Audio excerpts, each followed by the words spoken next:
غزوہ بدر کبریٰ اسلام کا پہلا فیصلہ کن معرکہ۔ غزوہ کا سبب۔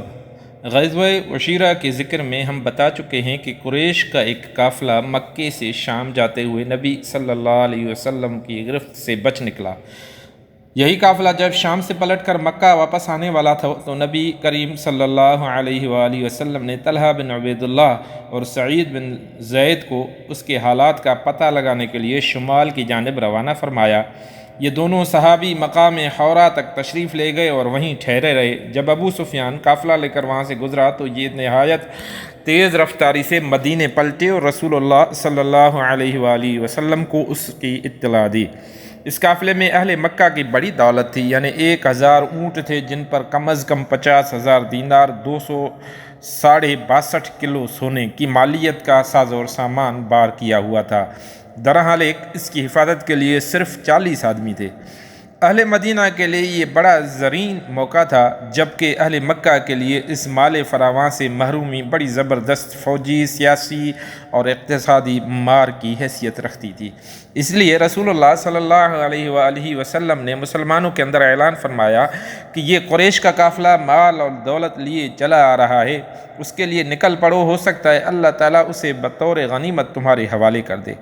لیکن آپ صلی اللہ علیہ وسلم نے کسی پر روانگی ضروری نہیں قرار دی، بلکہ اسے محض لوگوں کی رغبت پر چھوڑ دیا، کیونکہ اس اعلان کے وقت یہ توقع نہ تھی کہ قافلے کے بجائے لشکر قریش کے ساتھ میدان بدر میں ایک نہایت پرزور ٹکر ہو جائے گی، اور یہی وجہ ہے کہ بہت سے صحابہ کرام مدینے میں ہی رہ گئے۔ ان کا خیال تھا کہ رسول اللہ صلی اللہ علیہ وآلہ وسلم کا یہ سفر آپ صلی اللہ علیہ وآلہ وسلم کی گزشتہ عام فوجی مہمات سے مختلف نہ ہوگا، اور اسی لیے اس غزوے میں شریک نہ ہونے والوں سے کوئی باز پرس نہیں کی گئی۔ اسلامی لشکر کی تعداد اور کمان کی تقسیم۔ رسول اللہ صلی اللہ علیہ وآلہ وسلم روانگی کے لیے تیار ہوئے تو آپ کے ہمراہ کچھ اوپر 300 افراد تھے، یعنی 313 یا 314 یا 317، جن میں سے 82 یا 83 یا 86 مہاجر تھے اور بقیہ انصار۔ پھر انصار میں 61 قبیلے اوس سے تھے اور 170 قبیلے خزرج سے تھے۔ اس لشکر نے غزوے کا نہ کوئی خاص اہتمام کیا تھا، نہ مکمل تیاری۔ چنانچہ پورے لشکر میں صرف 2 گھوڑے تھے، ایک حضرت زبیر بن عوام کا اور دوسرا حضرت مقداد بن اسود کندی کا، اور 70 اونٹ تھے، جن میں سے ہر اونٹ پر 2 یا 3 آدمی باری باری سوار ہوتے تھے۔ ایک اونٹ رسول اللہ صلی اللہ علیہ وآلہ وسلم، حضرت علی اور حضرت مرثد بن ابی مرثد غنوی کے حصے میں آیا، جن پر تینوں حضرات باری باری سوار ہوتے تھے۔ مدینے کا انتظام اور نماز کی امامت پہلے حضرت ابن مکتوم رضی اللہ تعالیٰ عنہ کو سونپی گئی، لیکن جب نبی کریم صلی اللہ علیہ وآلہ وسلم مقام روحہ تک پہنچے تو آپ صلی اللہ علیہ وآلہ وسلم نے حضرت ابو لبابہ بن عبد المنذر رضی اللہ تعالیٰ عنہ کو مدینے کا منتظم بنا کر واپس بھیج دیا۔ لشکر کی تنظیم اس طرح کی گئی کہ ایک حبیش مہاجرین کا بنایا گیا اور ایک انصار کا۔ مہاجرین کا عالم حضرت علی بن ابی طالب کو دیا گیا اور انصار کا عالم حضرت سعد بن معاذ رضی اللہ تعالیٰ عنہ کو، اور جنرل کمان کا پرچم جس کا رنگ سفید تھا حضرت مصعب بن عمیر عبدری رضی اللہ تعالیٰ عنہ کو دیا گیا۔ میمنہ کے افسر حضرت زبیر بن عوام رضی اللہ تعالیٰ عنہ مقرر کیے گئے اور میسرہ کے افسر حضرت مقداد بن اسود رضی اللہ تعالیٰ عنہ۔ اور جیسا کہ ہم بتا چکے ہیں پورے لشکر میں صرف یہی دونوں بزرگ شہسوار تھے۔ ساقہ کی کمان حضرت قیس بن ابی صعصع کے حوالے کی گئی اور سپہ سالار اعلیٰ کی حیثیت سے جنرل کمان رسول اللہ صلی اللہ علیہ وآلہ وسلم نے خود سنبھالی۔ بدر کی جانب اسلامی لشکر کی روانگی۔ رسول اللہ صلی اللہ علیہ وآلہ وسلم اس نامکمل لشکر کو لے کر روانہ ہوئے تو مدینے کے دہانے سے نکل کر مکہ جانے والی شاہراہ عام پر چلتے ہوئے بیرہ روحہ تک تشریف لے گئے۔ پھر وہاں سے آگے بڑھے تو مکے کا راستہ بائیں جانب چھوڑ دیا اور دائیں جانب کترا کر چلتے ہوئے نازیہ پہنچے۔ منزل مقصود بدر تھی۔ پھر نازیہ کے ایک گوشے سے گزر کر وادی رحقان پار کی۔ یہ نازیہ اور درہ صفرا کے درمیان ایک وادی ہے۔ اس وادی کے بعد درہ صفرا سے گزرے، پھر درہ سے اتر کر وادی صفرا کے قریب جہاں پہنچے اور وہاں سے قبیلے جوہینہ کے 2 آدمیوں یعنی بسیس بن عمر اور عدی بن ابی زغبا کو قافلے کے حالات پتہ لگانے کے لیے بدر روانہ فرمایا۔ مکے میں خطرے کا اعلان۔ دوسری طرف قافلے کی صورتحال یہ تھی کہ ابو سفیان جو اس کا نگہبان حد درجہ محتاط تھا، اسے معلوم تھا کہ مکے کا راستہ خطروں سے پر ہے، اس لیے وہ حالات کا مسلسل پتہ لگاتا رہتا تھا اور جن قافلوں سے ملاقات ہوتی تھی ان سے کیفیت دریافت کرتا رہتا تھا۔ چنانچہ اسے جلد ہی معلوم ہو گیا کہ محمد صلی اللہ علیہ وآلہ وسلم نے صحابہ کرام کو قافلے پر حملے کی دعوت دے دی ہے، لہذا اس نے فوراً زمزم بن عمرو غفاری کو اجرت دے کر مکہ بھیجا کہ وہاں جا کر قافلے کی حفاظت کے لیے قریش میں نفیر عام کی صدا لگائے۔ زمزم نہایت تیز رفتاری سے مکہ آیا اور عرب دستور کے مطابق اپنی اونٹ کی ناک چپڑی کجاوا الٹا کرتا پھاڑا اور وادی مکہ میں اسی اونٹ پر کھڑے ہو کر آواز لگائی، اے جماعت قریش، قافلہ قافلہ، تمہارا مال جو ابو سفیان کے ہمراہ ہے اس پر محمد اور اس کے ساتھی دھاوا بولنے جا رہے ہیں، مجھے یقین نہیں ہے کہ تم اسے پا سکو گے، مدد مدد۔ یہ آواز سن کر لوگ ہر طرف سے دوڑ پڑے، کہنے لگے محمد اور اس کے ساتھی سمجھتے ہیں کہ یہ قافلہ بھی ابن حضرمی کے قافلے جیسا ہے؟ جی نہیں، ہرگز نہیں، خدا کی قسم انہیں پتہ چل جائے گا کہ ہمارا معاملہ کچھ اور ہے۔ چنانچہ سارے مکہ میں دو ہی طرح کے لوگ تھے، یا تو آدمی خود جنگ کے لیے نکل رہا تھا یا اپنی جگہ کسی اور کو بھیج رہا تھا، اور اس طرح گویا سبھی نکل پڑے۔ خصوصاً معززین مکہ میں سے کوئی بھی پیچھے نہ رہا، صرف ابو لہب نے اپنی جگہ اپنے ایک قرض دار کو بھیجا۔ گرد و پیش کے قبائل عرب کو بھی قریش نے بھرتی کیا اور خود قریشی قبائل میں سوائے بنو عدی کے کوئی بھی پیچھے نہ رہا، البتہ بنو عدی کے کسی بھی آدمی نے اس جنگ میں شرکت نہ کی۔ مکی لشکر کی تعداد۔ ابتدا میں مکی لشکر کی تعداد 1300 تھی، جن کے پاس 100 گھوڑے اور 600 زرہیں تھیں۔ اونٹ کثرت سے تھے جن کی ٹھیک تعداد معلوم نہ ہو سکی۔ لشکر کا سپہ سالار ابو جہل بن ہشام تھا۔ قریش کے 9 معزز آدمی اس کے رسد کے ذمہ دار تھے۔ ایک دن 9 اور ایک دن 10 اونٹ ذبح کیے جاتے تھے۔ جب مکی لشکر روانگی کے لیے تیار ہو گیا تو قریش کو یاد آیا کہ قبائل بنو بکر سے ان کی دشمنی اور جنگ چل رہی ہے، اس لیے انہیں خطرہ محسوس ہوا کہ کہیں یہ قبائل پیچھے سے حملہ نہ کریں اور اس طرح وہ دشمنوں کے بیچ میں نہ گر جائیں۔ قریب تھا کہ یہ خیال قریش کو ان کے ارادے جنگ سے روک دے، لیکن عین اسی وقت ابلیس لعین بنو کنانہ کے سردار سراقہ بن مالک بن جعشم مدلجی کی شکل میں نمودار ہوا اور بولا، میں بھی تمہارا رفیق کار ہوں اور اس بات کا ضمانت دیتا ہوں کہ بنو کنانہ تمہارے پیچھے کوئی ناگوار کام نہ کریں گے۔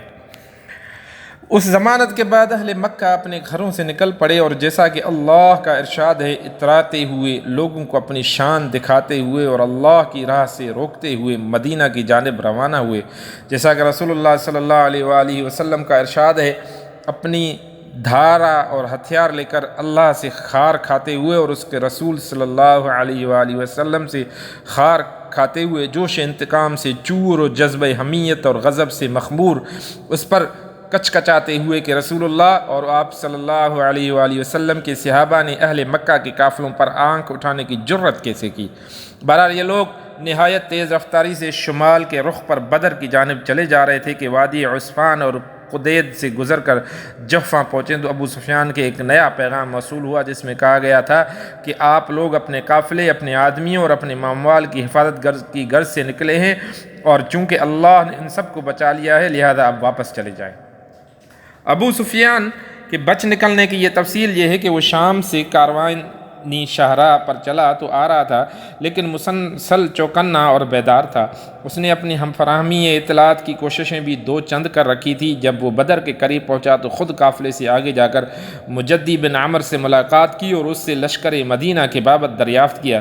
مجدی نے کہا، میں نے کوئی خلاف معمول آدمی تو نہیں دیکھا، البتہ 2 سوار دیکھے جنہوں نے ٹیلے کے پاس اپنے جانور بٹھائے، پھر اپنے مشکیزے میں پانی بھر کر چلے گئے۔ ابو سفیان لپک کر وہاں پہنچا اور ان کی اونٹ کی مینگنیاں اٹھا کر توڑیں تو اس میں کھجور کی گٹھلی برآمد ہوئی۔ ابو سفیان نے کہا، خدا کی قسم یہ یثرب کا چارہ ہے۔ اس کے بعد وہ تیزی سے قافلے کی طرف پلٹا اور اسے مغرب کی طرف موڑ کر اس کا رخ ساحل کی طرف کر دیا اور بدر سے گزرنے والی کاروانی شاہراہ کو بائیں ہاتھ چھوڑ دیا۔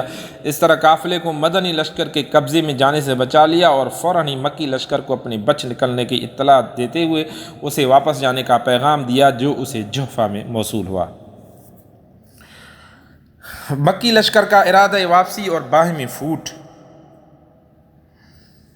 یہ پیغام سن کر مکی لشکر نے چاہا کہ وہ واپس چلا جائے، لیکن قریش کا طاغوت اکبر ابو جہل کھڑا ہو گیا اور نہایت کبر اور غرور سے بولا، خدا کی قسم ہم واپس نہ ہوں گے یہاں تک کہ بدر جا کر وہاں 3 روز قیام کریں گے اور اس دوران اونٹ ذبح کریں گے، لوگوں کو کھانا کھلائیں گے اور شراب پلائیں گے، لونڈیاں ہمارے لیے گانا گائیں گی، میں کی اور سارا عرب ہمارا اور ہمارا سفر اور اجتماع کا حال سنے گا، اور اس طرح ہمیشہ کے لیے ان پر ہماری دھاک بیٹھ جائے گی۔ لیکن ابو جہل کی علی الرغم اخنس بن شریک نے یہی مشورہ دیا کہ واپس چلے چلو، مگر لوگوں نے اس کی بات نہ مانی، اس لیے وہ بنو زہرہ کے لوگوں کو ساتھ لے کر واپس ہو گیا، کیونکہ وہ بنو زہرہ کا حلیف اور اس لشکر میں ان کا سردار تھا۔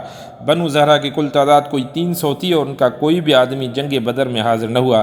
بعد میں بنو زہرہ اخنس بن شریک کی رائے پر حد درجہ شادان اور فرحان تھا اور ان کے اندر اس کی تعظیم اور اطاعت ہمیشہ برقرار رہی۔ بنو زہرہ کے علاوہ بنو ہاشم نے بھی چاہا کہ واپس چلے جائیں، لیکن ابو جہل نے بڑی سختی سے کی اور کہا کہ جب تک ہم واپس نہ ہوں گے یہ گروہ ہم سے الگ نہ ہونے پائے۔ لشکر نے اپنا سفر جاری رکھا۔ بنو زہرہ کی واپسی کے بعد اب اس کی تعداد 1000 رہ گئی اور اس کا رخ بدر کی جانب تھا۔ بدر کے قریب پہنچ کر اس نے ایک ٹیلے کے پیچھے پڑاؤ ڈالا۔ یہ ٹیلہ وادی بدر کے حدود پر جنوبی دہانے کے پاس واقع ہے۔ اسلامی لشکر کے لیے حالات کی نزاکت۔ ادھر مدینہ کے ذرائع اطلاعات نے رسول اللہ صلی اللہ علیہ وآلہ وسلم کو، جبکہ ابھی آپ راستے میں ہی تھے اور وادی زفران سے گزر رہے تھے، قافلے اور لشکر دونوں کے متعلق اطلاعات فراہم کی۔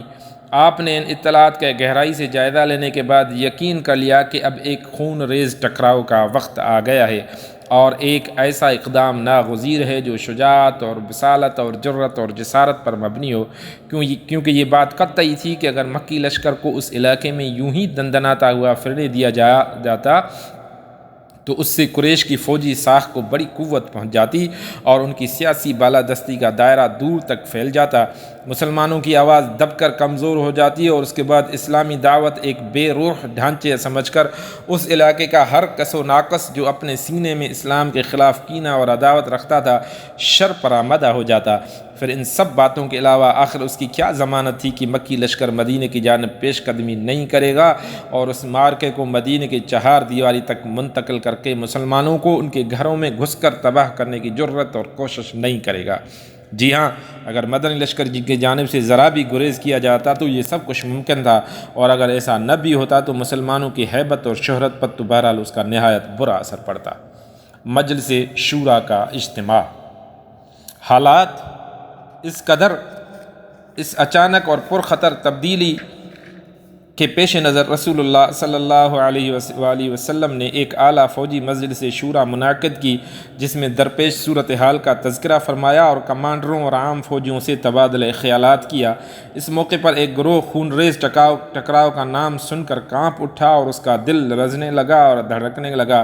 اسی گروہ کے متعلق اللہ تعالیٰ کا ارشاد ہے کہ کما اخرجک ربک من بیتک بالحق وان فریقا من المؤمنین لکارہون یجادلونک فی الحق بعدما تبین کأنما یساقون الی الموت وهم ینظرون۔ ترجمہ ہے جس کا کہ جیسا کہ تجھے تیرے رب نے تیرے گھر سے حق کے ساتھ نکالا اور مومنین کا ایک گروہ ناگوار سمجھ رہا تھا، وہ تجھ سے حق کے بارے میں اس کے واضح ہو چکنے کے بعد جھگڑ رہے تھے، گویا وہ آنکھوں سے دیکھتے موت کی طرف ہانکے جا رہے ہیں۔ لیکن جہاں تک قائدین لشکر کا تعلق ہے تو حضرت ابو بکر رضی اللہ تعالیٰ عنہ اٹھے اور اچھی بات کہی، نہایت اچھی بات کہی، اور پھر حضرت عمر بن خطاب اٹھے اور انہوں نے بھی نہایت عمدہ بات کی۔ پھر حضرت مقداد بن عمر رضی اللہ تعالیٰ عنہ اٹھے اور عرض پرداز ہوئے، اے اللہ کے رسول، اللہ نے آپ کو جو راہ دکھلائی ہے اس پر رواں دواں رہیے، ہم آپ کے ساتھ ہیں، خدا کی قسم ہم آپ سے وہ بات نہیں کہیں گے جو بنو اسرائیل نے موسیٰ علیہ السلام سے کہی تھی کہ فَاذْهَبْ أَنْتَ وَرَبُّكَ فَقَاتِلَا إِنَّا هَاهُنَا قَاعِدُونَ۔ ترجمہ ہے جس کا کہ تم اور تمہارا رب جاؤ اور لڑو، ہم یہیں بیٹھے ہیں۔ بلکہ ہم یہ کہیں گے کہ آپ اور آپ کے پروردگار چلیں اور لڑیں، اور ہم بھی آپ کے ساتھ لڑیں گے، ساتھ لڑیں گے۔ اس ذات کی قسم جس نے آپ کو حق کے ساتھ مبعوث فرمایا ہے، اگر آپ ہم کو برکے غمات تک لے چلیں تو ہم راستے والوں سے لڑتے بھڑتے آپ کے ساتھ وہاں بھی چلیں گے۔ رسول اللہ صلی اللہ علیہ وسلم نے ان کے حق میں کلمہ خیر ارشاد فرما دی اور دعا دی۔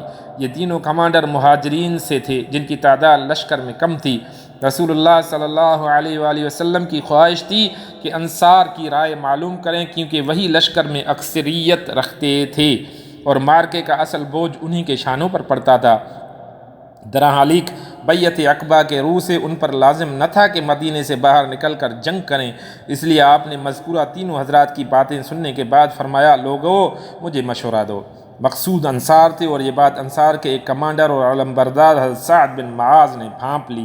چنانچہ انہوں نے عرض کیا کہ بخدا ایسا معلوم ہوتا ہے کہ اللہ کے رسول آپ کا روح سخن ہماری طرف ہے۔ آپ نے فرمایا ہاں۔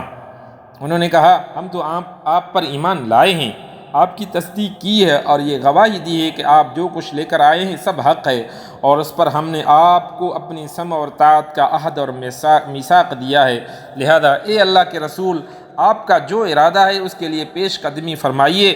اس ذات کی قسم جس نے آپ کو حق کے ساتھ مبعوث فرمایا ہے، اگر آپ ہمیں ساتھ لے کر اس سمندر میں کودنا چاہیں تو ہم اس میں بھی آپ کے ساتھ کود پڑیں گے، ہمارا ایک آدمی بھی پیچھے نہ رہے گا۔ ہمیں قطعاً کوئی ہچکچاہٹ نہیں کہ کل آپ ہمارے ساتھ دشمن سے ٹکرا جائیں۔ ہم جنگ میں پامردی اور لڑنے میں جوان مرد ہیں، اور ممکن ہے اللہ اور آپ کو ہمارا وہ جوہر دکھلائے جس سے آپ کی آنکھیں ٹھنڈی ہو جائیں، بس آپ ہمیں ہمراہ لے کر چلیں، اللہ برکت دے۔ ایک روایت میں یوں ہے کہ حضرت سعد بن معاذ نے رسول اللہ صلی اللہ علیہ وسلم سے عرض کیا کہ غالباً آپ کو اندیشہ ہے کہ انصار اپنا یہ فرض سمجھتے ہیں کہ وہ آپ کی مدد محض اپنی دیار میں کریں، اس لیے میں انصار کی طرف سے بول رہا ہوں اور ان کی طرف سے جواب دے رہا ہوں۔ عرض ہے کہ آپ جہاں چاہیں تشریف لے چلیں، جس سے چاہیں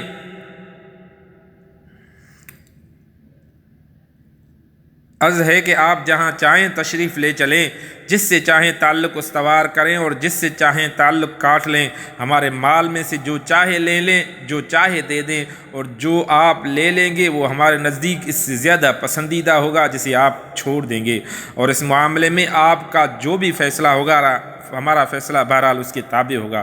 خدا کی قسم اگر آپ پیش قدمی کرتے ہوئے برق غماد تک جائیں تو ہم بھی آپ کے ساتھ چلیں گے، اور اگر آپ ہمیں لے کر اس سمندر میں کودنا چاہیں تو ہم اس میں بھی کود جائیں گے۔ حضرت سعد رضی اللہ تعالیٰ عنہ کو یہ بات سن کر رسول اللہ صلی اللہ علیہ وسلم پر خوشی کی لہر دوڑ گئی، آپ پر نشاط طاری ہو گئی۔ آپ نے فرمایا چلو اور خوشی خوشی چلو، اللہ نے مجھ سے دو گروہوں میں سے ایک کا وعدہ فرمایا ہے، واللہ اس وقت گویا میں قوم کے قتل گاہیں دیکھ رہا ہوں۔ دوستو یہ تھا آج کا حصہ جو ہم نے سیرت اور کتاب الرحیق المختوم میں سے پڑھا ہے۔ اللہ تعالی ہمیں نبی علیہ الصلاۃ والسلام کی سیرت پر عمل کرنے والا بنا دے۔ السلام علیکم ورحمۃ اللہ وبرکاتہ۔